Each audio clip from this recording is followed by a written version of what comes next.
Right, so in today's lecture, we're going to be discussing the digestive system.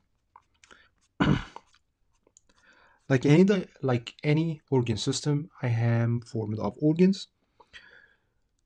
The digestive system is going to be divided into two main sets of organs. First set of organ is going to be the gastrointestinal tract, which is going to be formed by the mouth, the oral cavity. Then we're going to have the pharynx. Then we go all the way down to through a muscular tube down to the stomach. This muscular tube is what we call the esophagus. Then again, this muscular sac on here is just going to be stomach. Then we pass through the small intestine. Then the small intestine will carry the remaining part of the food that will not be absorbed into the large intestine. The large intestine will carry through its different parts the remaining part of the food, which is not digested and not absorbed, to a straight part of it. This is what we call the rectum. Again, this is part of the large intestine, and then we're going to conduct the feces now, or the stools, through the anus, which opens to the outside. The opening of the anal canal is going to be the anus. So starting from the oral cavity, mouth, all the way to the anus, this is what we're going to call the gastrointestinal tract. Another set of organs that will share here in the formation of the digestive system, those are going to be the accessory organs. Like what accessory organs? Like the teeth, for example, like the tongue, like the accessory glands, like the salivary glands. And we have three sets of salivary glands. We have the parotid gland on here. We have the sublingual. Sub means below, and lingual is tongue. Then we're going to have another set of salivary glands. Those are going to be my submandibular glands. The largest gland of the body on here, this would be the liver. Liver, as we're going to see later today, is going to be responsible for the release of the bile. And the bile is needed for the emulsification of the fat, as we're going to learn later on today. Another organ that will be associated to the digestive tract is going to act as an accessory digestive organ. This is going to be my pancreas. Together, the accessory digestive organs and the gastrointestinal tract will build up the digestive system. They all will cooperate together to conduct specific activities. What are those activities that will be conducted by the digestive system? First activities that you can only perform in your digestive system is going to be ingestion. What is ingestion? Ingestion means your ability to get the food to the inside of your body. So you cannot, for example, eat through your skin, or you cannot eat through your nervous system. You cannot eat through like for the skeletal system or the muscular system. So this is the only organ system that allows you to eat, to take the food to the inside, is going to be the digestive system. And ingestion here of the food is going to be taking place through the oral cavity. So ingestion takes place here in the mouth, the first part of the gastrointestinal tract. And what do we need to do to this ingested food for us to get the nutrients to the cells of our bodies? We need first to break down those elements, those food, into very tiny particles that can be used by our cells. So the first thing I need to perform is a mechanical digestion. And what is mechanical digestion? I am reducing the size of the food particles. So for example, like if you get a donut and you put it in a blender, what happened to the donut? It's going to be divided into small pieces, right? Did you change the chemical structure of the components of the donut? So did you, for example, transform the starch which is a complex sugar, into simple sugar, into glucose, for example? No, you did not. You did just reduce the size of the food particles. So here we are looking at a mechanical digestion. But if I told you that you did use an enzyme, and this enzyme will be breaking down the starch in the donut into glucose, a complex sugar, into simple sugar. So this means you are performing a different type of digestion here. This is a chemical digestion. So we started by a mechanical digestion, and then we're gonna be completing the digestion by chemical digestion. So where is the mechanical digestion gonna be taking place? Mechanical digestion first starts in the oral cavity. So what we're going to be doing in the oral cavity, we're going to be chewing the food. So chewing here is going to be taking place in the oral cavity, and this is going to be the first type of mechanical digestion that we're going to be performing. Then in the stomach, I will be performing another form of mechanical digestion, and this is the churning movement. So you're going to be cutting the food parts into smaller pieces. And then another form of mechanical digestion this time will take place in the small intestine. And this form of mechanical digestion taking place in the small intestines, this is what we're going to call the segmentation. So let's look on here. How do I perform a segmentation? So if you have a food particle like this, so look at this part, this specific part of the intestine. If I did divide this segment into two segments like this, so I did contract the middle part on here. So I am using a constrictor to contract in the middle of this segment. So this segment that I did have did divide into two segments, like what you see on here. So what happened to the particles that I've had inside? It's going to be divided, it's going to be broken down into two pieces. You see? This is a change in the chemical structure or just in the food particle size. It's just a change in the food particle size. So this is what we call a mechanical digestion. I did reduce the size of the particle. Mechanical digestion. Here we are dividing the small intestine into segments. We're going to call this process a segmentation. I have multiple segments that will be formed and reformed and reformed. So what we call this mechanical digestion that takes place in the small intestine, this is called a segmentation. So again, mechanical digestion did start to take place in the oral cavity, then in the stomach, then in my small intestine. Excuse me. Chemical digestion will start here first in the oral cavity, in the mouth, under the effect of the salivary enzymes, salivary digestive enzymes. In the saliva, we are releasing digestive enzymes. Those are like the salivary amylase and the lingual lipase. Those are two enzymes that will be performing chemical digestion in the oral cavity. You're going to keep breaking down the food on a chemical level in the stomach. As we're going to mention, the stomach is going to be releasing hydrochloric acid, which will cause the denaturation and the digestion of the proteins.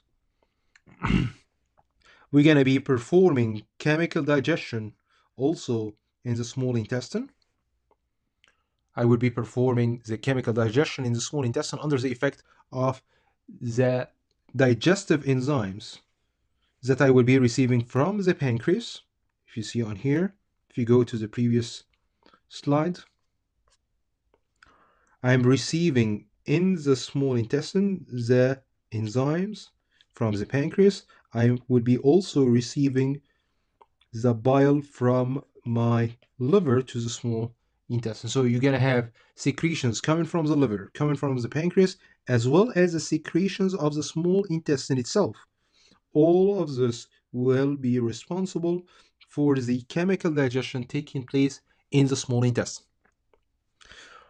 So again, what are the first three processes that we're going to be conducting by the digestive system? First is going to be ingestion. Next is going to be the digestion, and remember, digestion is going to be taking place on two levels.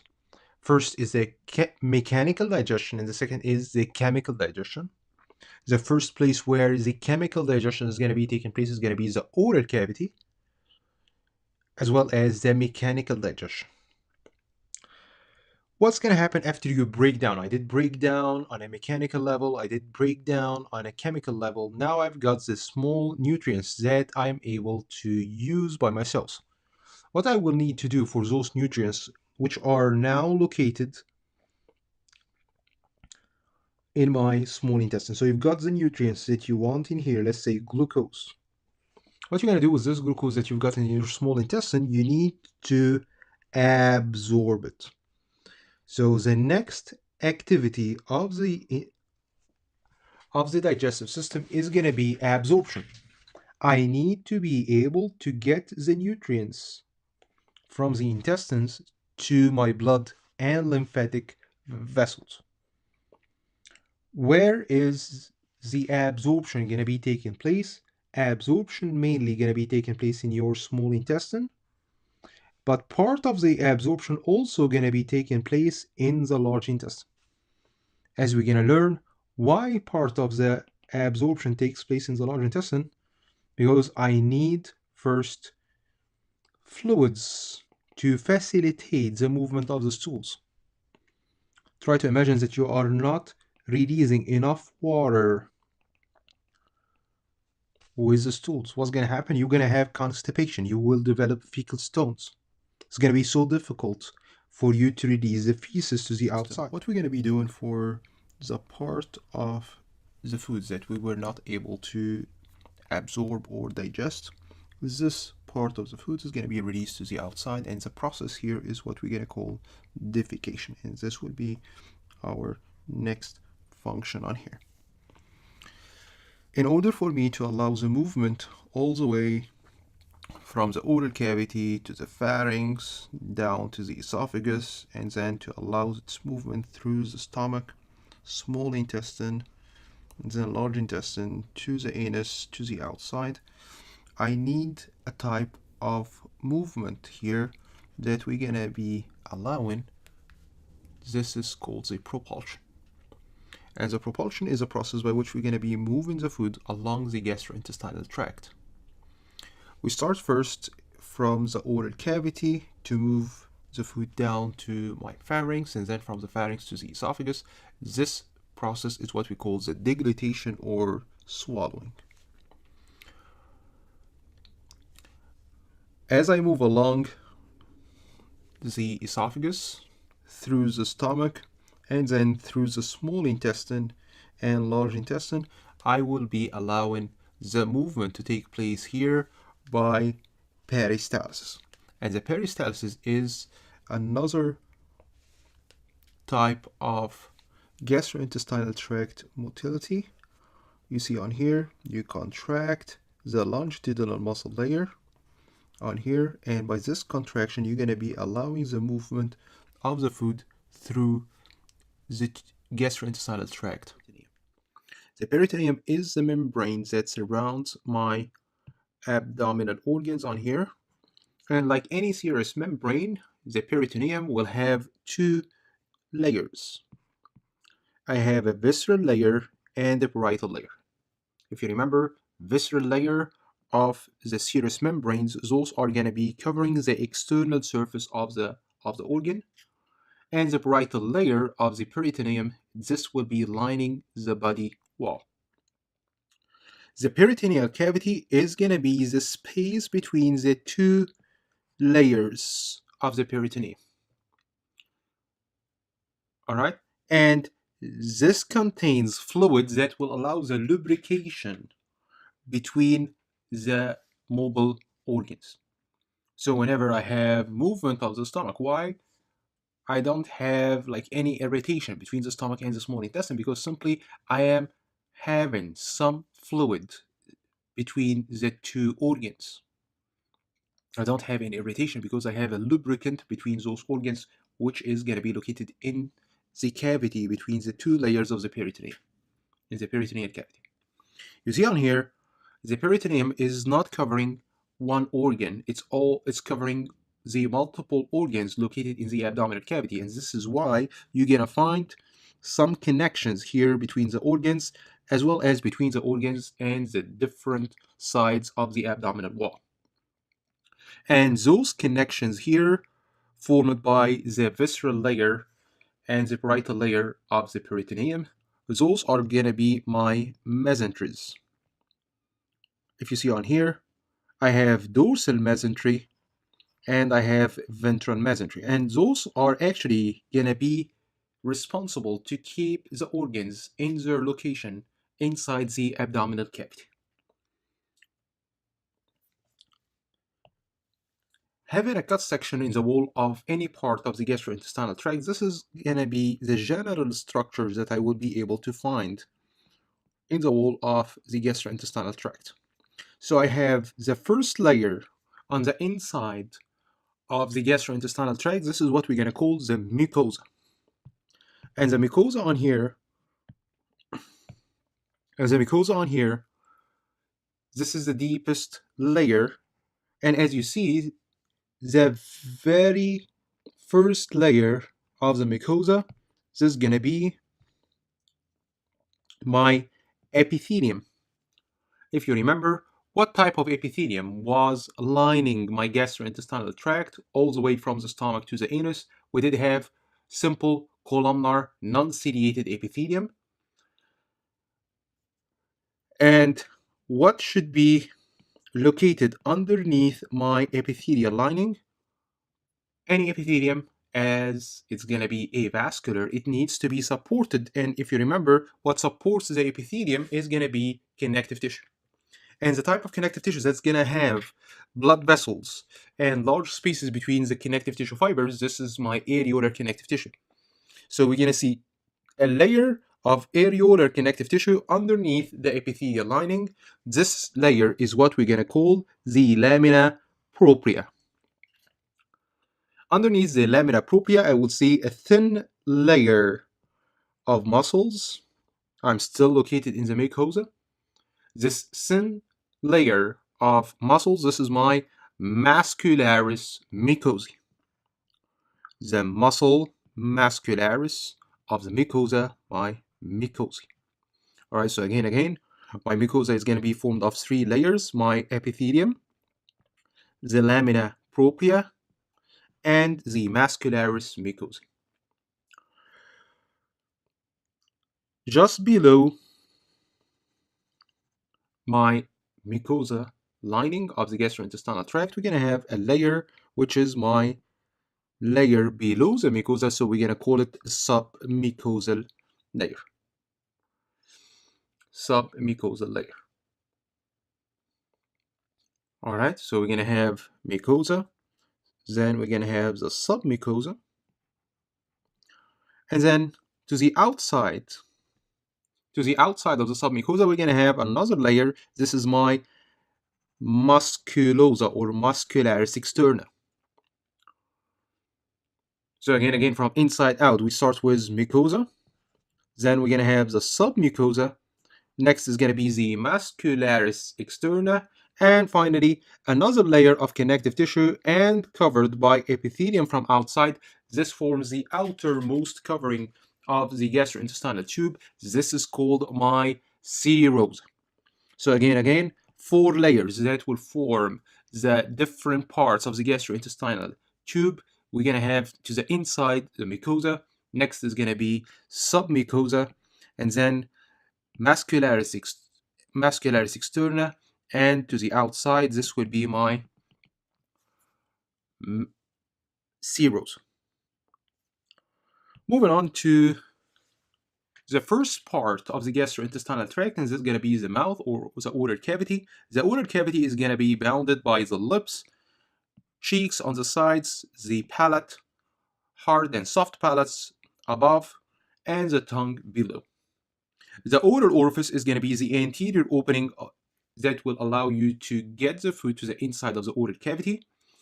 This is going to be lined with stratified squamous epithelium. Remember, this would be getting in contact with irritants. So I need a lot of protection to my oral cavity. If you drink hot tea, let's say, why this hot tea will not cause major problems in the mucosal lining of your oral cavity, because simply the mucosal lining is going to be covered in the oral cavity is going to be covered by multiple cell layers, many cell layers on here of epithelial cells. This type of epithelium, if you remember, this is my stratified squamous epithelium. And if you remember, we did discuss back in the tissue chapter that there is two varieties of the stratified squamous epithelium. We have the keratinized and the non-keratinized.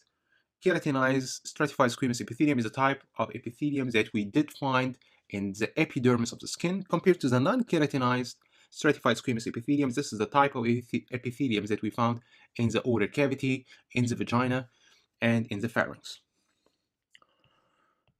Looking on here to the different parts of the oral cavity and the oral pharynx, we see anterior boundary of the oral cavity. This is going to be the lips.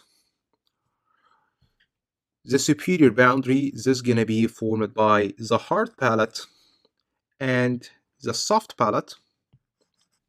The continuation of the soft palate, this part that goes down in here, this is going to be my uvula. Uvula. You see on here, the inferior boundary of the oral cavity is going to be the tongue and the floor of the mouth. Just posterior to the oral cavity, we can see here this part of the pharynx. This is the part of the pharynx behind the oral cavity, so we're going to call it my oropharynx. Remember, oro is related to the mouth. Moving down, the part here of the pharynx that's going to be located just behind my larynx, or the voice box on here. This is where you're going to be producing the sound. The part that of the pharynx located behind my larynx, this is called my laryngopharynx. Laryngopharynx. If you remember, we've got cartilage here that will be preventing the passage of the food down into the airways and will allow the movement of the food passing into the esophagus. So how come the food is not passing in here in my larynx to my trachea, and it will pass to the esophagus? Simply because when you swallow, you're going to be pulling the larynx up, you're going to be moving the larynx up, and at the same time you will kink the epiglottis to close the larynx. So the food will not be able to travel to the inside. Again, what do we call the cartilage here above the larynx? This is my epiglottis. And if you see on here, a very important bone that doesn't articulate with any other bone of the body, this is called the hyoid bone, that serves as a site for attachment for the different muscles of the floor of the mouth, as well as the muscles needed for swallow.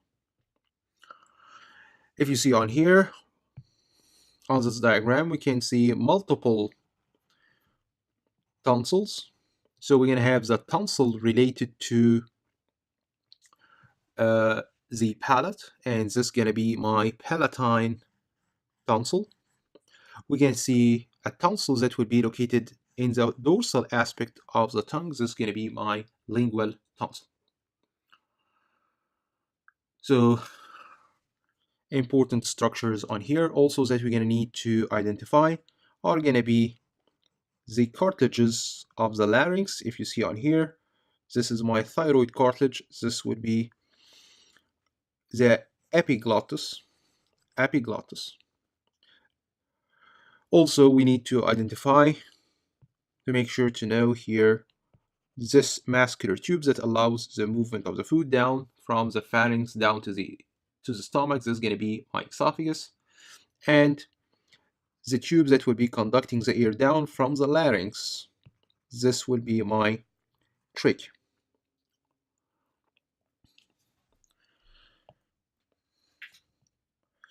Having a look here at the anterior view of the oral cavity, you see on here, this would be the upper lip, lower lip, and this is going to be the tongue. What you will notice on here is that the lips are going to be attached to the mucosa of the maxillary bone and the mandible on here, down in here. This attachment between the lips and the mucosa covering the maxillary bone and the mandible, this is what we're going to call the frenulum. We're going to have the superior labial frenulum attaching the upper lip to the maxillary bone, and we're going to have the lower labial frenulum that will be attaching the lower lip to the mandible. If you see on here also, we're going to have a frenulum that attaches the tongue to the floor of the mouth. Look on here, the superior boundary of the oral cavity. This part is going to be my hard palate. We're going to have the muscular part of the palate on here. It's not bone. This soft part formed by muscles. This is going to be the soft palate. And this on here going to be the uvula. So again, this is going to be the hard palate. This is going to be the soft palate on here. And this on here going to be my uvula. If you notice on here, we're going to have two arches that will be formed. The first one is related to the palate, and what organ do you think on here? I'm related to the palate and the tongue, so I will be calling this arch that would be related to the palate and the tongue. This is my palatoglossal. Glosso is related to the tongue. So first arch that we will notice on here is the palatoglossal arch.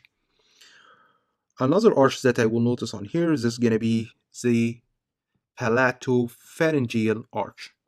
So we can see on here two arches. The palatoglossal is going to be related to the palate and the tongue. The palatopharyngeal arch is going to be related to the palate and the pharynx.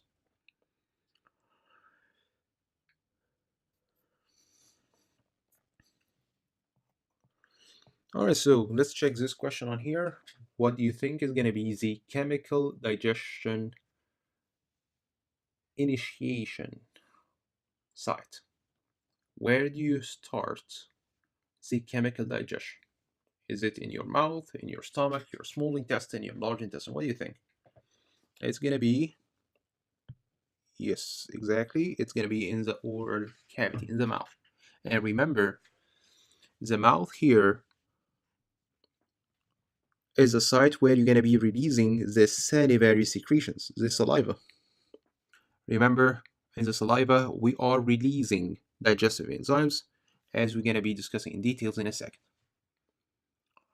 Moving on to our next part, and this is going to be the tongue, which is a muscular organ, and it has very important functions, not only in terms of digestion, but also in terms of speech and taste and swallowing. All right, so we are looking here. First action or function of the tongue is going to be repositioning and mixing of the food during the chewing process. Second function on here is going to be the formation of the bolus.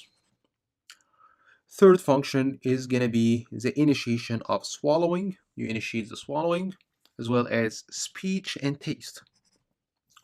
Those are the different functions here of the tongue. The tongue, as we've seen in the previous slide, is going to be attached here to the floor of the mouth by the lingual frenulum. So the lingual frenulum is what attaches here the tongue to the floor of the mouth. Looking at the surface of the tongue, what we can see 4 different types of papillae. We had the most common type of papillae is going to be the filiform papillae, and those are the whitish papillae that will cover the dorsum of the tongue all over. We're going to see another type of papillae. Those are the fungiform papillae. And you see on here, those are the reddish dots scattered in between the filiform papillae. You see on here, all those ones, those are the fungiform papillae. A third type of papillae we're going to see on here, those papillae that would be located in the dorsal part of the tongue, forming a V-shaped line. Those are my circumvallate papillae.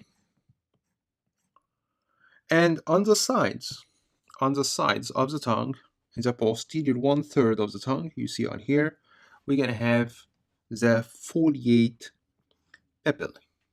So again, 4 types of papillae. We have the filiform, fungiform, circumvallate, and the foliate papillae. Filiform papillae, those are what will give the roughness to the tongue, and this allows you to mix the food when you are forming the bolus. The fungiform, circumvallate, and the foliate, those are going to be housing here the taste buds and transforming the chemicals in the food into taste sensation that your brain can decode.